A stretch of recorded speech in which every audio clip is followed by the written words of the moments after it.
So, I was gonna try to get cute for this video, but I said no, 'cause if I get cute, then I'm gonna have to. I don't know. It's just I just sometimes I don't feel like I feel like the performance sets in when I be beat or when I be given a lash or a wig or something, and so I just want this to kind of like be vulnerable, less draggy, because this is like an update that y'all need. So, and then sometimes I can get a little arrogant when I be feeling it. So, I bought me a braided wig because I've been having problems with um my hair, shedding in certain areas. And my sister says she thinks it's because of the testosterone, but because I've been taking some testosterone shots. I don't know. But a girl is set on wearing her braids. That's why she got her a lovely braided coiffed to set up on top of her head when need be. But yeah, I just want to do a 1 month update on the job, just to say how I feel about the job. So, the other day I did a video. I took some clips from it, but I said it's a private because she was giving me a little cocky, and I can be very cocky. She was giving me a bit much, so I was like, no, I'm not gonna put that out there. So, yeah, I'm trying to be mindful of the energy that I put out. So anyway, my job, not to get into detail about it because, I work at a place where you're not supposed to really, really like talk about your job. And it's understandable, HIPAA laws and all that. Like basically I'm in public health. So I love my job, and that's whether I'm there next year, a full year, whether I'm just there for 6 months, whether however long I'm there. I'm grateful for the opportunity.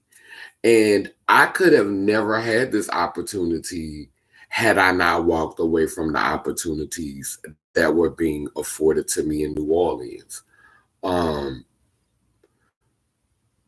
when I was working for the state, it was really a token position, minimal interaction with the community. Because I stayed there for like 6 months, and I think the most interaction we did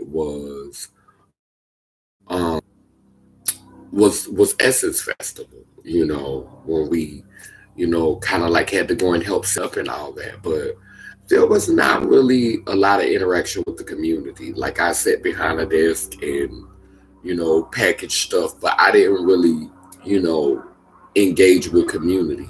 And so that's not me, like um sitting behind a desk, not engaging with people, not interacting with people. And also I don't ever want my work to be um centered in one community. The thing that I love about my job now is that I was not hired because I was of trans experience, and I was not hired to work solely with trans people. I work with people from across the cultural spectrum, from across the racial spectrum, in and outside of the queer community, and that is what I was working towards. And that's one of the reasons why I felt like I had to leave Louisiana for a time, because that is my home and I do want to return there.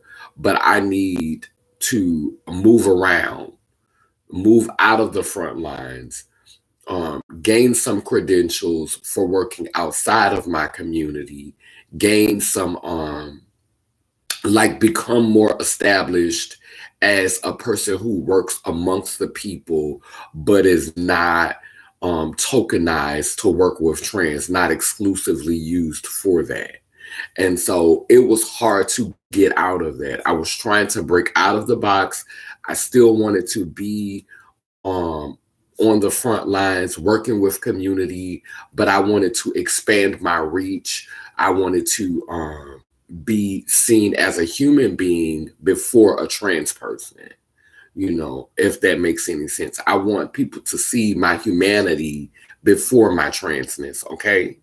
And so working in New Orleans, a lot of times my transness was preceding my humanity. And I'm getting ready to be 45 years old. This legacy that I am creating is not just for me, it is for my loved ones. It's for my biological sisters, my nieces, my mother, my father. It's for my chosen family. It's for my biological family and my chosen family.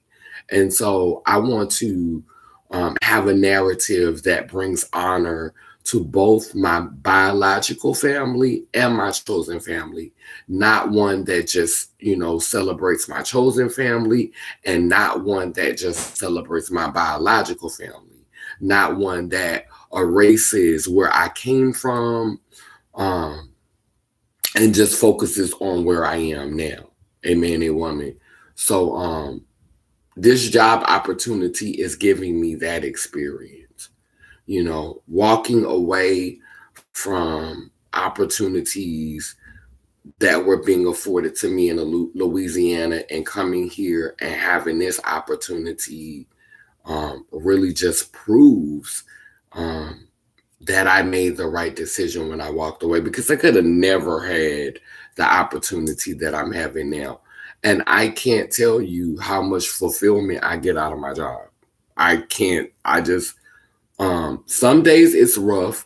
And I think for me, a lot of times, I struggle with management. I struggle with um, the institutions or the establishments, how they have to run because of how government is set up, because of how laws are put in place. So a lot of times I don't struggle so much with with the people that we serve, as much as I struggle with people in positions of power. And I'm actually getting better at that. I'm actually learning how to maneuver in that as well. So I'm just really, really thankful for that. But traditionally, it's not so much the people that we serve that I have beef with, if people pay attention. Like when I was working in fast food, I did have a couple of customers that got on my nerves, but typically it was always like a manager or a coworker that I was having problems with, never the people that came in the store. And so that's kind of my narrative, rebelling against um, power, rebelling like, but now I'm getting better at that because as I've grown, I've learned more how to edit myself. Which hill I want to die on. Is this important to me? Is this really my fight? Trying not to stress myself out, being mindful of the content that I consume, the things that I take into my psyche, what I feed myself, so that I don't be rolling up on the job with an attitude because of some stuff that I've been consuming and eating. Humbling myself, my spirituality, my prayer life is so much better because now I've found a way to celebrate my spirituality and to honor my ancestors that's real for me. And I'm authentic with it. I'm sincere. I pray every day. Sometimes I pray for other people, and other people literally ask me to pray for them. And it's not the Father God King Jesus prayer. It's a prayer for the ancestors. And so, and the work that has like the concepts, like the way my mind work, and that the way that I create space, um, I'm gonna be leading an art group at my job, and so that's coming up.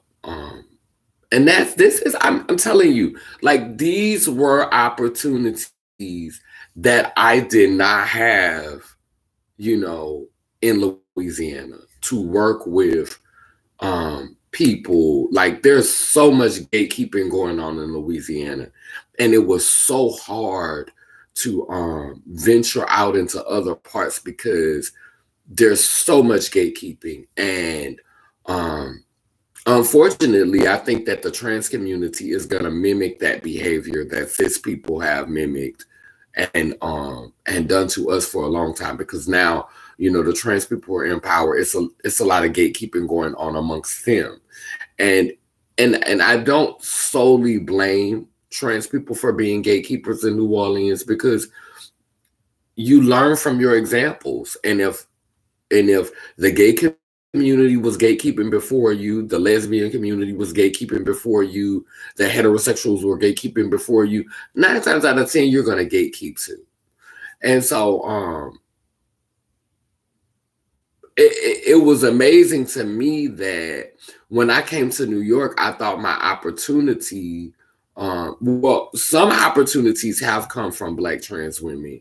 Um, like legitimately, there's one Black trans woman who works here who has just always had my back and always, opened the door for me and created an opportunity for me. My sister Kiera, she's been amazing since I've been here.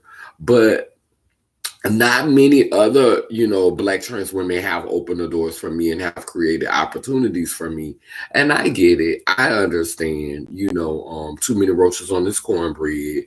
A girl might come up here. Y'all try to make it look like y'all scared a girl gonna come up here and take something. Like y'all scared a girl gonna come up here and embarrass y'all, or a girl gonna come up here and throw stuff off, or be a mess or be foolish or something. But really, the tea is you afraid that that girl might shine. So I never had any intentions on seeking employment in the queer community, because I know how the girls are.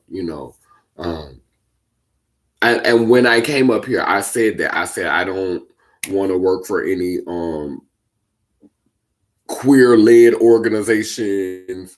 I want to come up here and not use my name from Louisiana and the things that I accomplished from Louisiana. Of course, I had some things on my resume, but they didn't have to call nobody for no references in Louisiana, except maybe one person.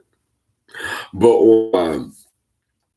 yeah, that resume was strong enough, honey, to where I ain't have to call nobody that I wasn't really messing with. You know what I'm saying? Because there's so much work that I have done. And to be perfectly honest with you, I could have left some more things off my resume and still got in, because my work speaks for itself. And not only that, I volunteered at the space before I got hired. So like I had already came in and showed them what my capabilities was. I was volunteering, leading art groups, you know what I'm saying? And moving the participants. They were moved. Like these people were moved. So they already saw my potential. And like this is my 1 month anniversary. I'm excited. Um the work is intense. It's intense, because you're dealing with humans who are going through a lot, and recently the news, which I don't follow, but you can't help but hear about it on the job that I work.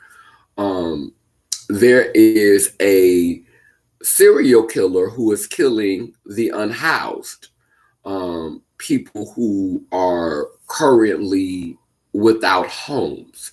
And this is the PC word, unhoused. And because there's a negative connotation around homelessness. But there's a serial killer who is actually killing the unhoused. And I think this narrative comes out of the fact that there was a story about a person who was mentally ill, or who processed information differently, which is a term I like to use. Um, a person who processed information differently pushed a Chinese lady in front of a train, or an Asian lady in front of a train. And I think that there's been a lot of fear about the unhoused harming people who are housed. Like it's like they're almost trying to manifest this war between the unhoused and the housed. And so this person pushed this Asian lady in front of a train, and not even a month after this narrative came forth, there's somebody out here being a vigilante, taking justice into their own hands, murdering people who are without homes. And so having to make our participants aware of that, that's you feel that, like this is a job you take home.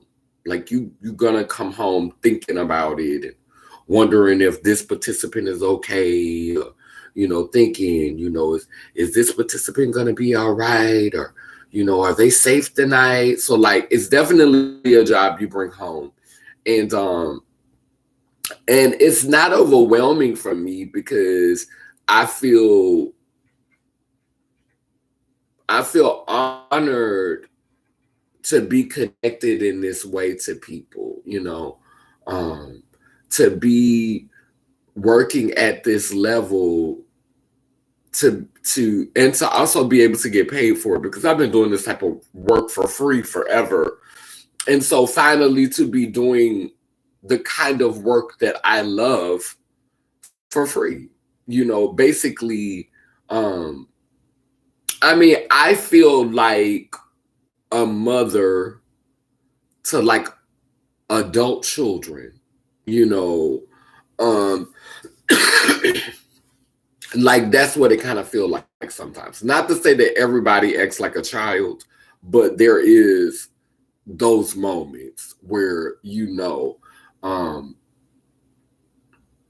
that, yeah, it's the processing information differently.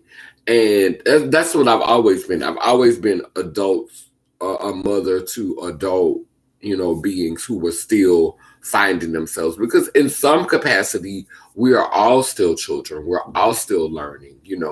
I'm not um knowledgeable of everything. I don't know everything. I'm still learning. And in some areas I'm childlike. So um you saying they're like children is not an insult, because I can acknowledge to myself that I have, a childlike spirit in some areas. And so being able to be a real model, for the participants, and to model hope, and to model triumph, and to model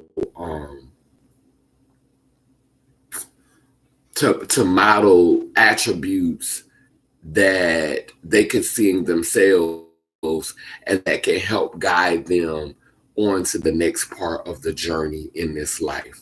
So I'm just, I just wanted to do this live really briefly, to just kind of like, you know,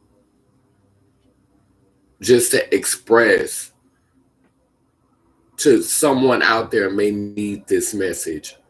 Sometimes you have to walk away from things. I walked away and I went to Africa, and I was in Africa, South Africa, for 9 months, and I started to thrive there. I saw myself thriving, like I visualized myself thriving, and I thrived while I was in Africa. And when I came home, I didn't know what I was going to do. It was like, once I had that experience in South Africa, it was like, okay, now am I about to go back to, just living off my SSI, my Social Security, um, and that's just gonna be it, like, living in housing, living off my Social Security, barely making it, scraping by. Like, is this gonna be, my narrative after I've had this experience? And I mean, I think I would have made it work, because I'm very fortunate to have went to Africa and had that experience.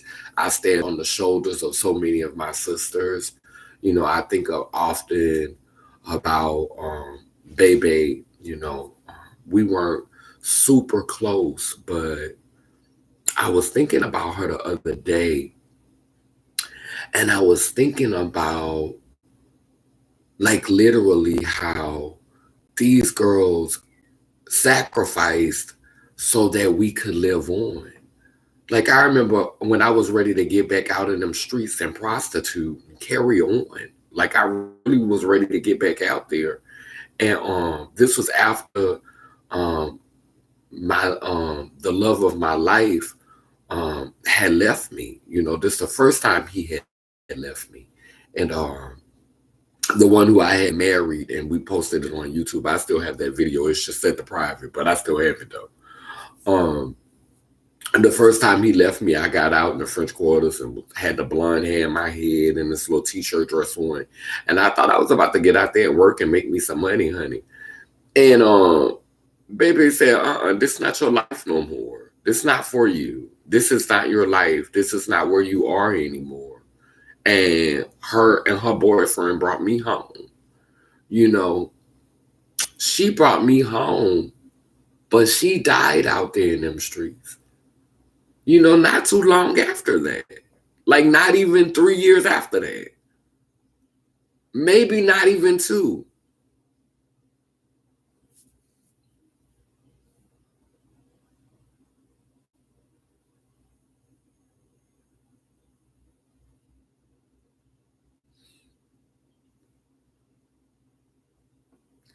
And so we stand on the shoulders of our sisters who believed in us.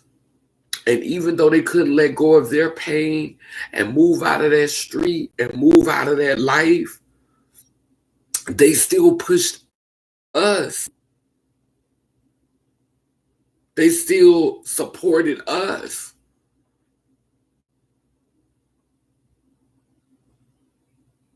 And so I know a lot of the opportunities that I'm having today, it's because sisters believed in me who are not here today.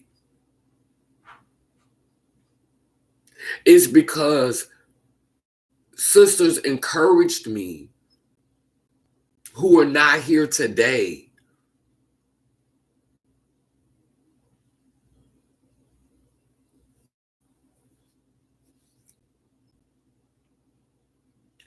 And now I'm living dreams that I never would have thought possible. Like, some people would say, "Oh, you just a frontline worker. You just an essential worker. You just somebody on the front lines. Like, you're not doing nothing amazing." But let me tell you something. Flies gather the shit. I'm not here for a million followers and fans. I just want to have a decent legacy for my family and my friends, a spiritual practice that can help with their healing, their growth, their prosperity, and also provide some security. A man, a woman. So, you know, I have different goals. I have different priorities. I have different values. I'm at a different place in my life. And I'm thankful for this opportunity, you know. I'm still struggling with my weight. Um, I'm celibate right now. I haven't had sex since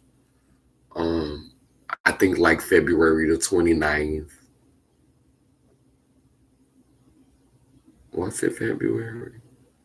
No, it's been longer than that. I don't know why I said February the 29th. I haven't had sex since like January the 29th. Yeah. We was good the whole month of February. I haven't had sex since like oh my goodness. It's been longer than 40 days. Yeah, I haven't had sex since the end of January. Yeah, there was nothing popping in February. Nothing popping.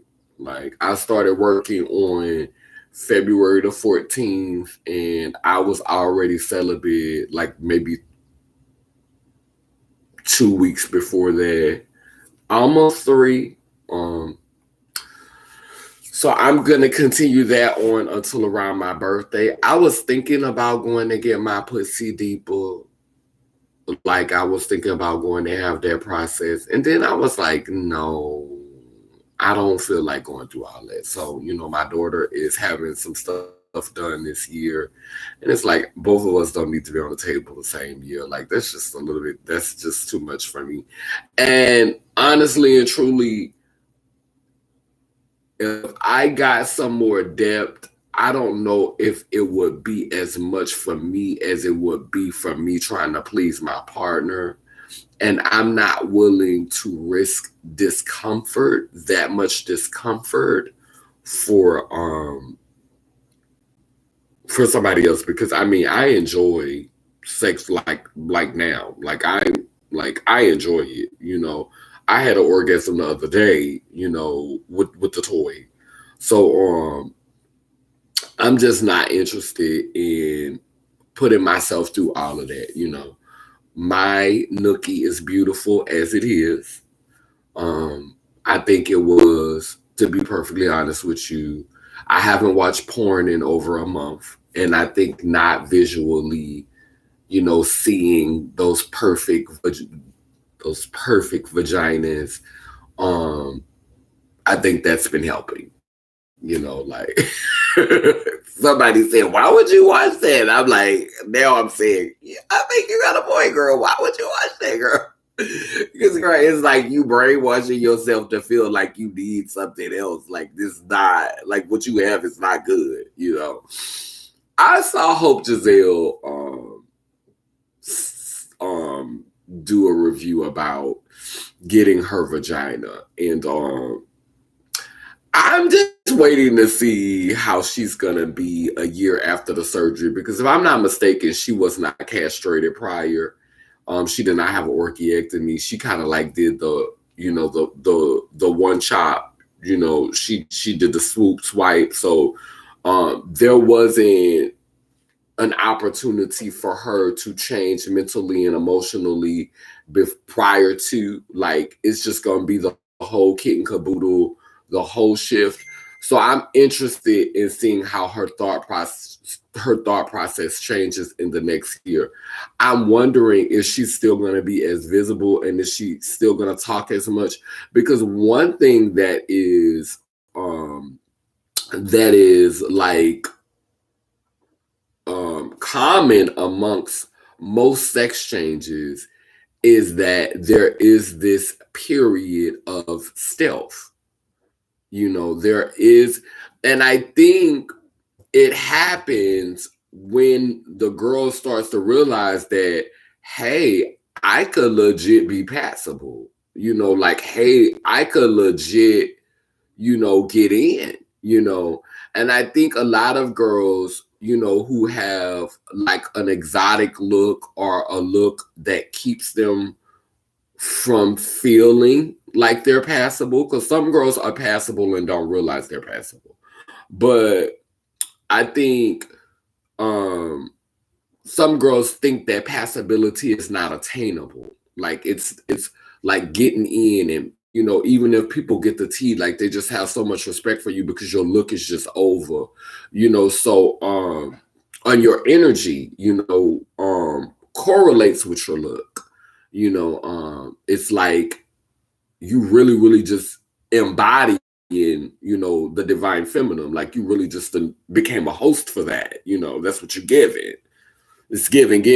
So I when that passability really just envelops her, because um me and Hope ain't besties, and I don't be checking for her, and I don't know her like that, but I have met her in person more than once via Black Trans Advocacy, and she got some good genes.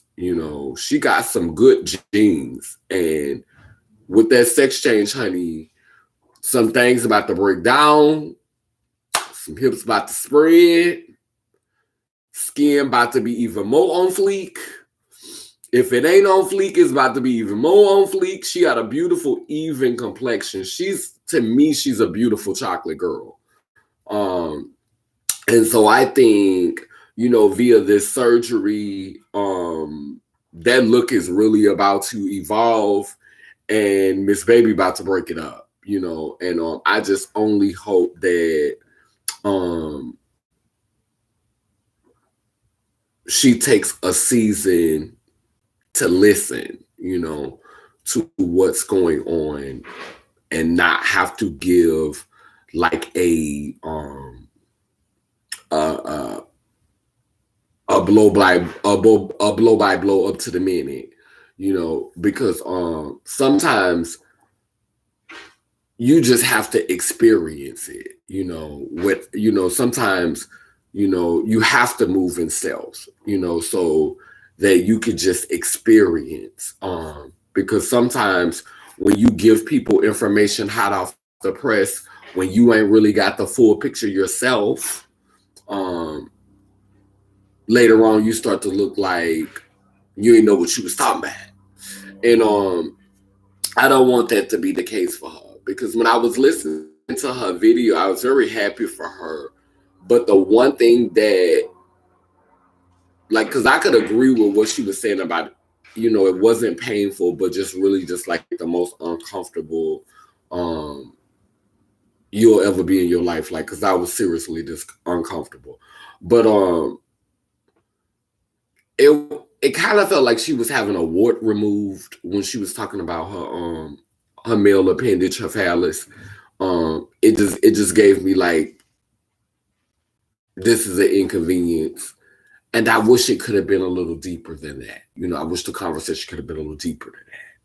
But it's new. She just had it, and when I first had my surgery, even though I had the orchiectomy, I was full of testosterone. And because the doctor had to give me testosterone so that I wouldn't bleed out. And so I said a lot of fuck shit, and so and I can own that deal, but yeah, so I want to stand back and wait and see what the wall gonna look like with her surgery, because I want to see what she's gonna be giving next year. I just definitely want to see what she's gonna, give next year, because it is a growing process. It's definitely a growing process.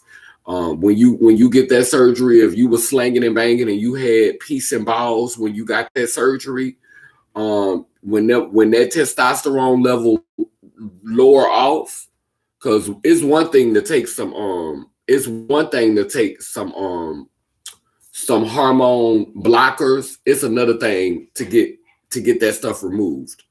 So I want to see how she's gonna talk after a year or two, because she's probably gonna be the most visible about her sex change, because her brand was already built up pre-op, and she's just always talking, she's just always sharing. And so she's kind of like built her brand up as having to be someone who's always talking. And this is a season now for you to just really kind of learn yourself, and to really just kind of figure some things out.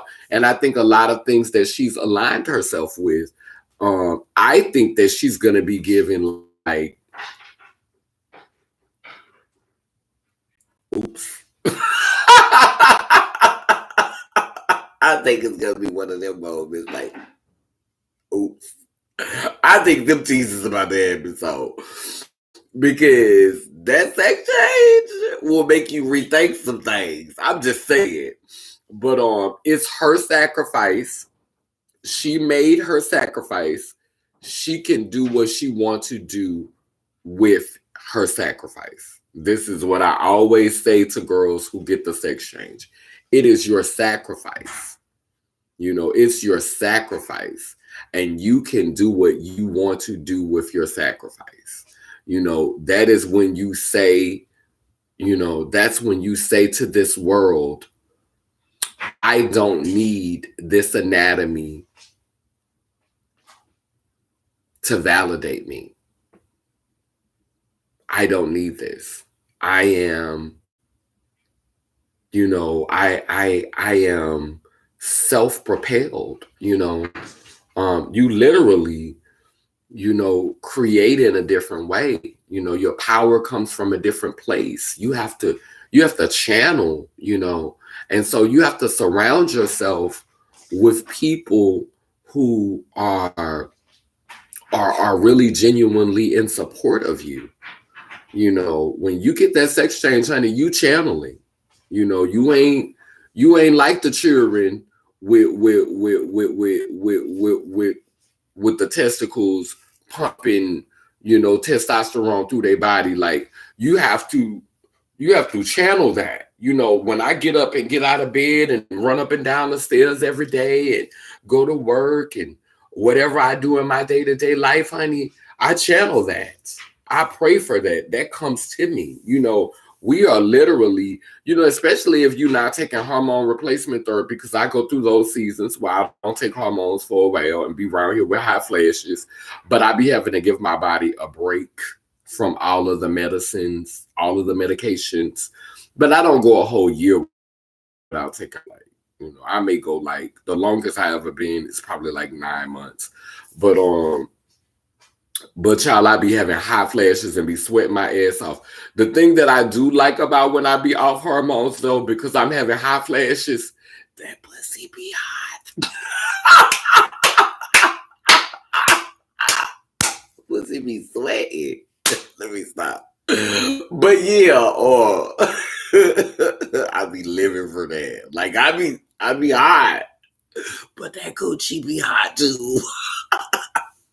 So see, when you've been going through the experience for a long time, you know what everything gives. You know what everything gives.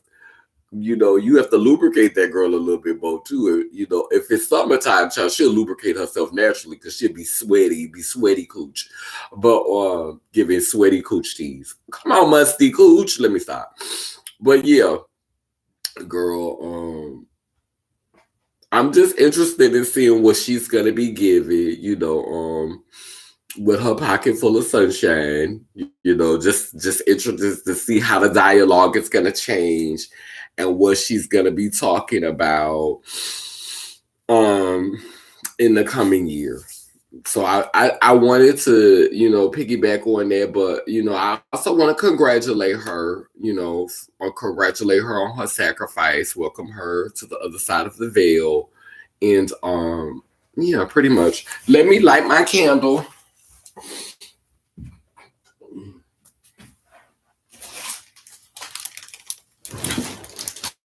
And child, before I get ready to go, I got to tell y'all the good news.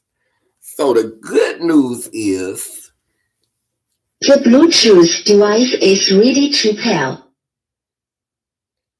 Let me play this. The Bluetooth device is connected successfully. So I'm really excited because the song that me and my good sister Jasmine did. That's her first song. And of course I jumped on the track and helped write it. We both wrote it, and Kevin produced the beat. And there was an original version that I personally like to listen to more, because it had Jasmine laugh at the end, and I love, my sister can be very serious. My sister does not laugh enough for me, but she laughs at the end of the song, so I like the original version. But Kevin redid it so that it could be radio worthy, and the song is doing amazing. The song is really, really, like, I'm just like getting my life, like, we have our own little private group where we talk about what the song is doing. And last time we checked, I think the song had over 16,000 streams. And the song has only been out since February, like since the beginning of February, because she came down here in February, and that's when we recorded it. So the song ain't been out a hot 2 months yet, and the song is already got over 16,000 views, then been played on a couple of radio stations and doing even more. You know what I'm saying? So I feel like this is going to be a good year for that song, And I'm just so happy that my sister finally listened to me and came to New York and recorded in the studio.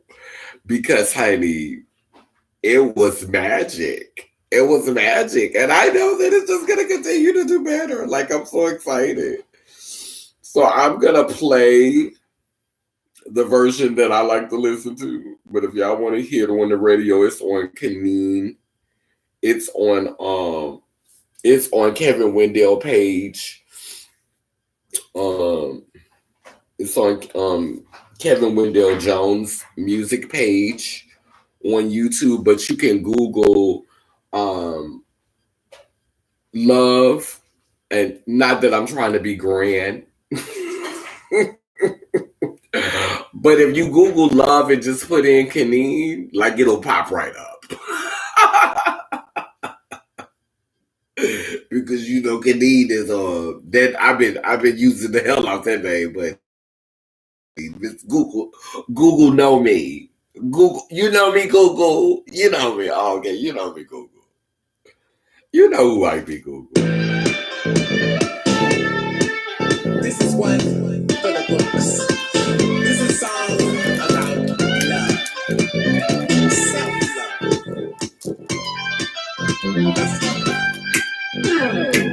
I wanna dance like dancing. I wanna live the impossible dream. I wanna know what love truly means. I want love to be for me. So watch me walk in my destiny. Watch me do what you've never seen. All we need is love, love, oh love. All we need is love, love, oh love. I walk in my truth, I do what I do. I know that what you do, you know that's the truth. You answer for you, I know what I do.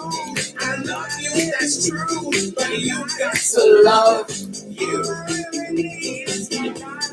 Love you, because all we need is love. God got it. God got it for me. All we need is love.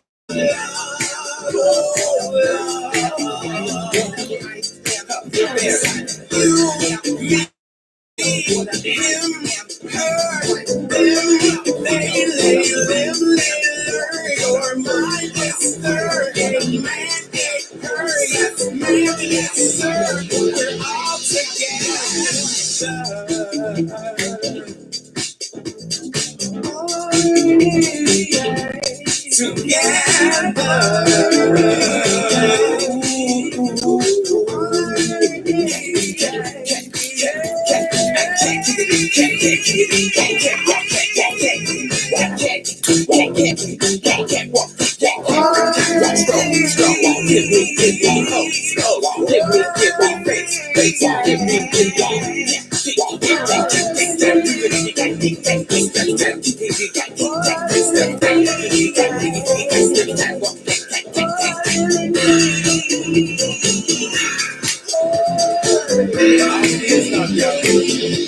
Let's look out for each other.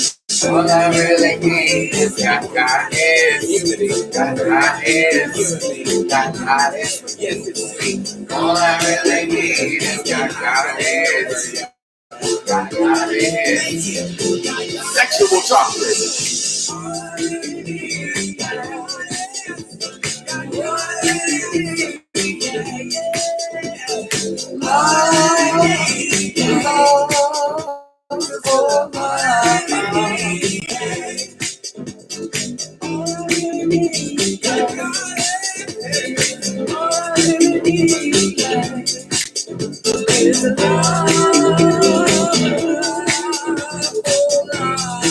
That beat is nasty. I'm sorry.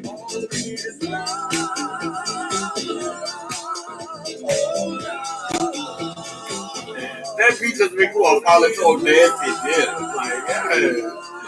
Give me 70 sex siren. Come on, give me 70 sex siren fish. That's what I want. Give it to me. Give me 70 sex siren fish.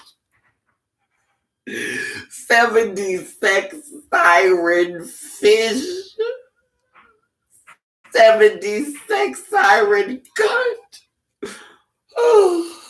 Anyway, I'm back. We light this candle today to guide the ancestors who have transitioned this realm, whether it be physical, whether it be spiritual, whether it be mentally or emotionally.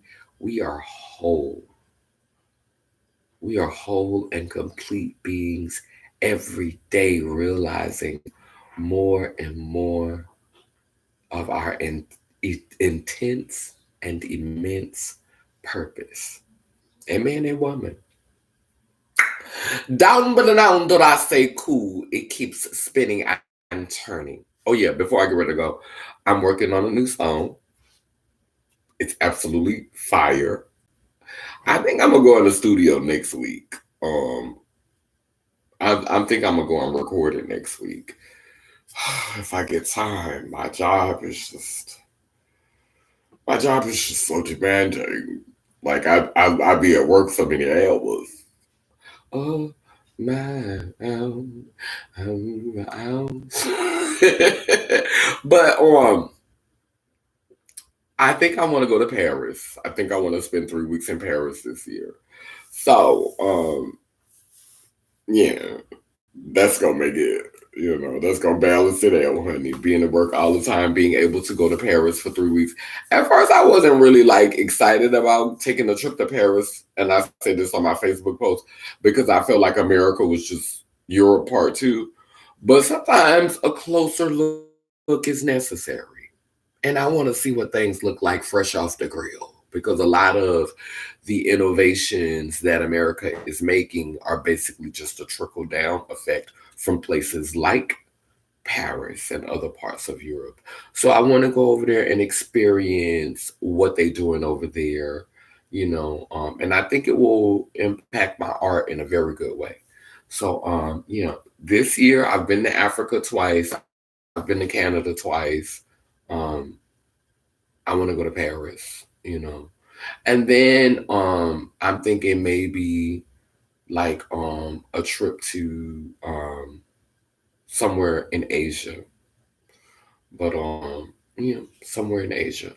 But yeah, so my next goal is Paris. Paris. The queer community. Paris is burning. Paris has the Eiffel Tower. Let me find out it's an intergalactic antenna and space people are really meeting in Paris. Let me find out. But I know that it's probably a magical, powerful place with ley lines and things. So I definitely want to check that out this year. That's a goal. I would love to go maybe the end of September, early October-ish, before it gets like really cold and nasty. But just cold enough for those prices to be a little cheaper.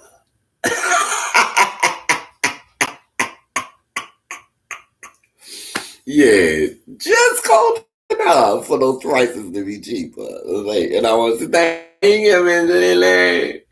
And also, October is a challenging time of the year for me because it's the time where I deal with the nothingness. It's also my grandmother's birthday, so being able to celebrate her birthday in Paris, I think she'd live for that.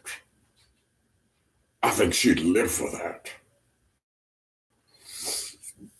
Being able to celebrate her birthday in Paris.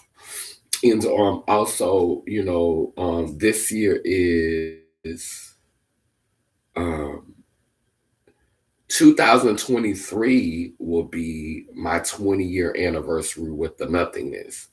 And so this year is my 19th anniversary with the nothingness. But it's also my 45th birthday. So, I want to treat myself to Paris for my 45th birthday. Like, I want that to be my birthday present to myself. It's Paris. So anyway, yeah, that's all I got for this live. Very great talking with y'all, very great sharing. I love you. Be safe, be well, take care of yourselves. And remember, sometimes walking away from something will put you right on the path you're supposed to be on. So never be afraid to walk away. I'm just now turning 45, and I swear, like, every move I've made in my life, it makes sense now. You know, I wouldn't have it any other way. I would. I don't have a desire. Like I think with more education, like if I had been more indoctrinated, um, I could be sitting behind a desk and I wouldn't have to work with people and I could be making more money, but I would not be doing something that's fulfilling to me. I would not be doing something that makes me happy. You know, I am an amazing storyteller. I would love to write for Charmed, but like right now, as is, there's not enough deeply melanated people on the cast for me to even much be interested in writing for Charmed. Like I like to watch it, but I'm just not super invested in writing for something like that because it's not enough. I don't see enough of myself in the cast. Like, I appreciate now they done started putting people of color in the cast, but it's just not enough melanin. Like, I just don't see enough of myself in the cast. So, like, the greatest thing, like if it was something that I wanted to do that was just about making money and also something that spoke to me, it would be like to write for Disney, to write a show for Disney, or to write something for Charmed. But I think that um mainstream needs to evolve to start including more chocolate people, more copper colored people, more people who I can relate to, in order for me to just be like, oh, I need to write for them. I want to help them create stories because I know that I could write some stuff for Charm that could level them up. I know it, just from my ability to storytell with the resources that I have. And y'all are going to see some of that. It's coming down the pipe. I'm going to put out a couple of stories this year. Maybe not this year because I'm going to Paris. So it's not going to be like me focusing on like telling no big stories. I think my clothing line, like putting out my clothes, is the one thing that I want to do. And maybe not even necessarily for mass consumption, like for y'all to buy. Like it may be, a few people who I might be willing to sell some clothes to. But really, honestly, it's just for me to wear them. Like I hope people want to buy them and want to wear them, but even if they don't, I'm gonna wear all my clothes. Like I'm gonna love them and I want to wear them to Paris. Like I want to be over there in Paris wearing my own art on my clothes. Like that's just that's gonna be just epic to be somewhere in Paris taking pictures, taking selfies with my motherfucking designs on my clothes. Just over. So yeah, that's where I am. I'm in a very good place. The work that I do fulfills me.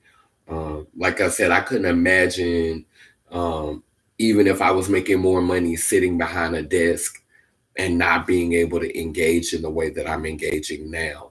Um, if I ever do something that's more upskill career wise. It will probably be directing.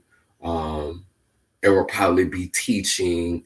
Um, but it still would have to be in a non-traditional way.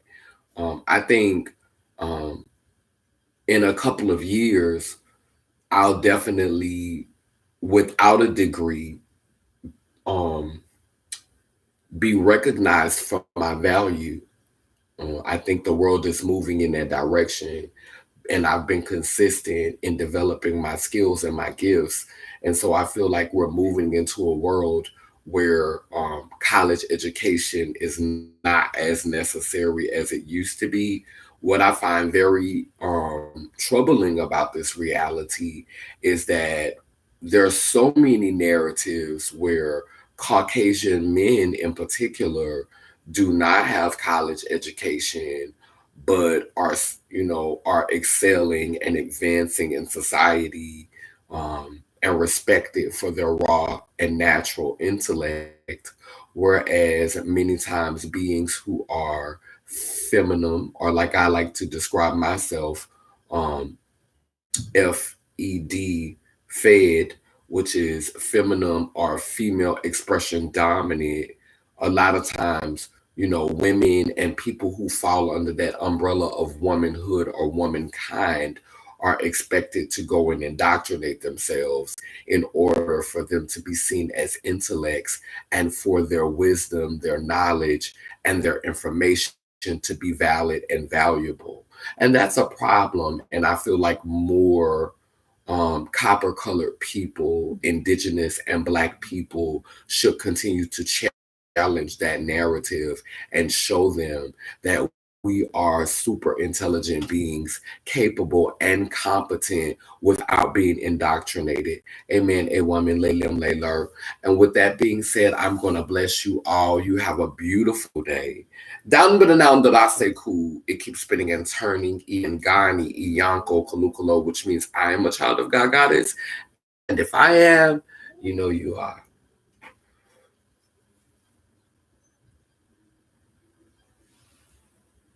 Pussy in the window. How much is that pussy in the window?